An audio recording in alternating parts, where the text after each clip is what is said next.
Kahit ano naman pong gawin mo sa buhay ko, basta darating yung panahon na lalabas pa rin po yung tama po. Kung sino po yung tama, siya magwawagi po. Tulad nga po nung chinat niya ako na parang, ano niya, sabi niya, wala na ako dun sa bahay. Parang ganun. Sabi ko pa naman sa kanya nung, di ba, umalis po ako. Sabi niya sa akin na parang, paalis na siya na tanong. Sabi ko, pag buhay ko umalis, parang sabi ko, isa para sa'yo naman yan eh. Ako parang, mapapabuti ka naman yan. Parang huwag ka umalis dyan. Huwag mo sayangin yung pagkakataon. Chinat ko pa siya nun. Tapos nung kinabukasan yata yun, na parang, ang chat na sa akin, wala na daw po siya dun. Sabi ko po sa kanya, parang, tapos hindi ko po kaya, parang gano'n. Sabi ko, ikaw na lang ako kung gusto mo, para sa akin, ayoko ako. Parang, kunin mo yung sa'yo. Kaysa pagpunta pa ako dun, nakakuha naman ako ng allowance. Okay na ako dun, parang nakakaya po, parang gano'n. Tapos anong sagot ni kuya mo? Sabi niya, kukunin niya daw yung kanya. Yun po yung sabi niya. Siyempre, nag-uusap yun ni kuya mo. Ito, linawin ko na rin, manggagaling sa'yo.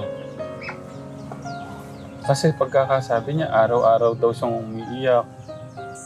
Yung honest na wag mo na akong pagtakpan kahit konti. Ba't ako nagsisermon? Ba't minsan sobrang bigat ng pananalita ko? Saan nanggagaling? I-explain mo na lang sa amin, kuya. Alam ko ayaw ko kasi manggaling mo sa akin, kay kuya na lang.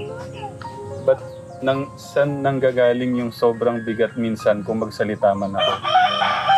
Siguro po sa paulit-ulit po nangyayari po na, kunyari, nagkamali ngayon, parang hindi pa rin nababago kahit kahit disiplinahin ka, parang hindi nababago, parang paulit-ulit, parang gano'n po. Magsalita tayo sa laban kay tatay. Bakit? Kahit ano naman pong gawin mo sa buhay ko, basta darating yung panahon na lalabas pa rin po yung tama po. Kung sino po yung tama, siya magwawagi po. Hindi mo pwedeng dayain yung tinadhana ni Lord kasi si Lord yung nagpaplano sa buhay natin. Pwede kang magsalita pero dadating yung time na masisira ka din. Ganun.